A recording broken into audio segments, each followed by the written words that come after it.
최저임금이 일본을 추월했다는 말, 이게 사실일까요? 사실입니다. 그것도 여러분 어마어마하게 많이 추월했어요. 시간급으로 따졌을 때 말입니다. 209원의 차이가 납니다. 209원. 와, 엄청나죠. 이것도 말입니다. 일본의 도쿄도, 일본의 수도라고 이야기하는 도쿄하고 비교했을 때 209원의 차이가 나요. 도쿄가 최저임금이 가장 높은 도시예요. 일본은 이게 지역별로 최저임금이 차등화되어 있습니다. 물가 수준이나 인력 수급 상황에 따라서 차등해서 적용을 하거든요. 그런데 그 중에서 도쿄도가 가장 비쌉니다. 도쿄도가 가장 비싼데 그 도쿄도에서 여러분 대한민국은 똑같잖아요. 그죠? 업종별로 뭐 지역별로 똑같습니다. 그런데 그거를 일본을 도쿄도를 넘어선다는 건 진짜 이러다 다 주고 이 말이 사실이 됩니다. 여러분 보세요. 진짜 넘어서 버렸습니다. 2022년 2022년 대한민국의 기준금리는요, 최저임금은요, 주휴수당을 포함하니까 1992원입니다. 일본에서 가장 비싸다고 하는 도쿄도에는요 1783원이에요. 일본을 추월해버렸어요. 2020년만 하더라도요 우리가 1308원이었거든요. 일본 도쿄도는 1197원이었고요. 오히려 일본이 훨씬 비쌌어요. 그러던 것이 2021년에 와서 일본은 최저임금이 내려갔습니다. 1553원으로. 우리는 또 올라갔어요. 1464원으로 말입니다. 그러다가 2022년에까지 올라가니까 이게 차이가 난 겁니다. 여러분, 아직까지 일본하고 우리하고 비교했을 때 말입니다. 여러분, 일본하고는 기술 격차가 납니다. 기술 격차가. 그런데 이 기술 격차가 나는 상황에서 최저임금이 이렇게까지 올라간다는 것은 여러분 진짜 어마어마한 충격이에요. 어마어마한 충격이에요. 여러분도 알다시피 우리는 주휴수당이라는 게 있고 일본은 주휴수당이 없어요. 원래 주휴수당이 있었습니다. 일본도. 국민들이 일주일 내내 일하는 거 너무 힘들다 이거야. 하루는 쉬어라. 그러면 정부가 돈 줄게.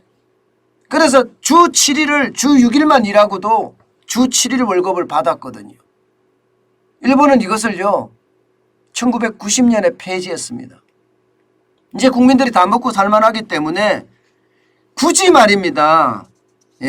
주휴수당을 유지하는 게 옳지 않다고 판단을 했던 거예요. 그래서 지금 일본은 폐지를 했거든요. 그런데 우리는 아직까지 유지하고 있을 뿐만 아니라 이 주휴수당 때문에 지금 자영업자들은요 주휴수당을 안 주려고 15시간 미만 근로자를 굉장히 많이 찾아요.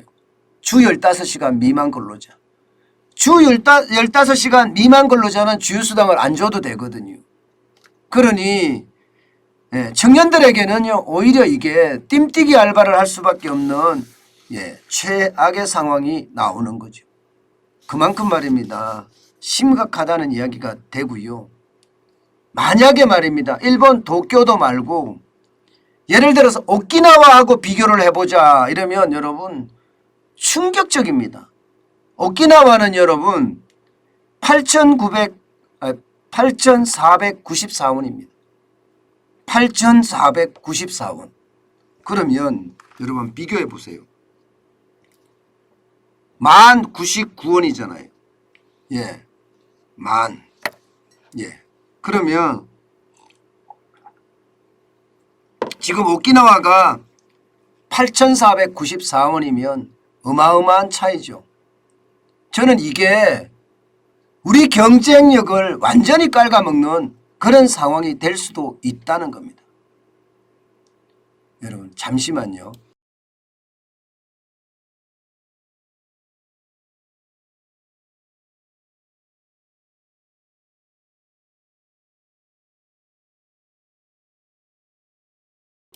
죄송합니다. 진짜 이게 일본하고 비교해 봤을 때 우리는 충격이 될 수밖에 없다는 거예요. 예. 오키나와하고 비교를 하면 이게 뭐 게임이 되겠어요. 만약에 오키나와에 공장을 짓는다고 생각을 해보세요. 공장을 짓는다고. 예. 그러면 지금 8,494원의 최저임금을 주고 공장을 지을 건데 우리하고 차이가 어마어마하게 나기 때문에 가격 경쟁력에서 되지 않습니다. 가격 경쟁력에서. 저는 그게 진짜 충격에 어마어마한 충격이 될 수 있다고 생각합니다. 제가 오죽했으면 여러분 오죽했으면 예 이러다 다 죽어 이런 표현을 달았겠습니까? 여러분 우리는 지난 5년 동안 엄청나게 올랐어요. 문재인 대통령이 무려 말입니다. 최저임금을 지난 5년 동안 41.6%나 올렸습니다. 일본은 13% 올렸고요. 그러니 당연히 추월이 되겠죠. 당연히 추월이 되겠죠. 예, 이게 말입니다. 국가 운영을 하려고 하면 기본이라는 게 있습니다. 예, 국민들을 좀 편안하게 만드는 거 말입니다. 저는 이 기본에 충실하지 못했다고 생각을 합니다. 그러니까 그만큼 국민들이 지금도 고통을 받고 있다 이런 얘기예요. 예, 어마어마하게 지금 최저임금이 5년 동안 올라서 지금 경쟁력이 되겠느냐 이런 이야기까지 나오거든요. 여러분 보세요. 2018년에는요. 16.4% 올렸죠. 2019년에는 10.9% 올렸습니다. 2020년 2.9%, 예, 2021년 1.5%인데요. 올해는 최저임금위원회가 미쳤나 봐요. 5.05%까지 올랐어요. 예, 올해 경기가 더 나빠진다는데 예, 최저임금위원회 예, 거기는요 도대체 무슨 생각을 하기에 이렇게까지 올릴까요? 5.05%까지 올릴까요? 제가 오죽했으면 여러분 웬만하면 험한 말 안 쓰려고 합니다.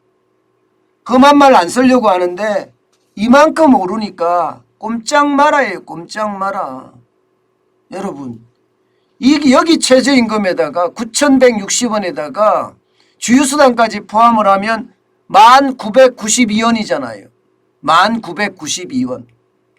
그러면 오키나와가 8,494원이니까 무려 차이가 말입니다. 2,498원이 납니다. 2,498원. 도쿄도보다 비싸졌는 거는 당연하고요. 예, 오키나와부터까지 이렇게 비슷하면 야, 저는 대한민국이 괜찮을까 그런 생각 진짜 많이 해봅니다. 지금 말입니다. 물가를 통제하는 그 어디에도 없어요. 지금 물가가 엄청 올라가게 생겼어요. 물가가 올라가면요 서민의 삶은 더 고통스럽거든요. 최저임금이 이렇게 올라가니까 물가가 올라갈 수밖에 없는 겁니다. 올라갈 수밖에. 게다가 지금 임금 인플레이션까지 겹쳤잖아요. 뭐 LG가 제일 먼저 나서서 지금 월급을 올리기 시작을 했는데 지금 대기업들이 다 올릴 거예요. 그러면 임금 인플레이션 터지거든요. 결국 임금 인플레이션이 터지면요 가장 힘든 사람들은요 국민입니다. 서민이고요. 취약계층이고요. 진짜 상황이 안타깝게 된다 이런 얘기입니다. 참 그것을 보면 여러분 도대체 왜 이렇게 가야 하나. 왜 국가라는 게 그렇잖아요. 성장도 계단이 있습니다. 계단이. 한 계단 한 계단 올라가면서 이게 보조를 맞춰줘야지 전 산업이 골고루 혜택을 받는 거거든요. 그런데 그럼 최저임금을 이렇게까지 16.4%, 10.9% 이렇게 올리면 버티기가 힘듭니다. 그러니까 자영업자들이 진짜 어마어마하게 무너졌잖아요. 저는 제발이지 정신 차렸으면 좋겠다 이런 생각 참 많이 해요. 여러분 이게 좀 작아서 글자는 작아 잘 안 보이는데요. 2021년 기준입니다. OECD 국가 중에 중위임금 대비 최저임금 수준을 측정한 건데 대한민국 세계 8위입니다. 세계 8위 61.2%입니다. 중위임금 대비 최저임금이요. OECD 기준 이게 선진국이라고 이야기하잖아요. OECD 기준은 55.2%예요. G7 기준 49.2%예요. 49.2%. 그러니까 정부의 어떤 기업 정책이 지난 5년간 죄송하지만 그냥 쓰겠습니다. 개판이었다는 거예요.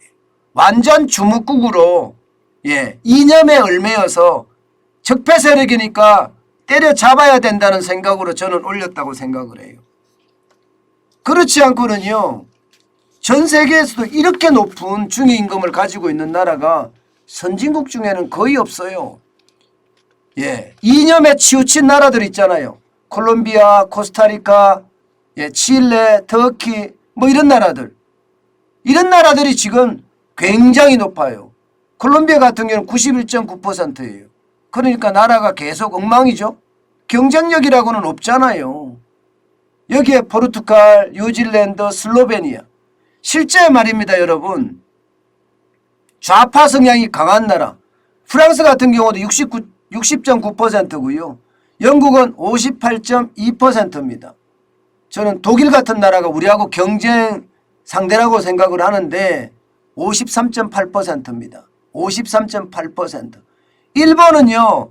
45.5%예요. 45.5%. 미국이요.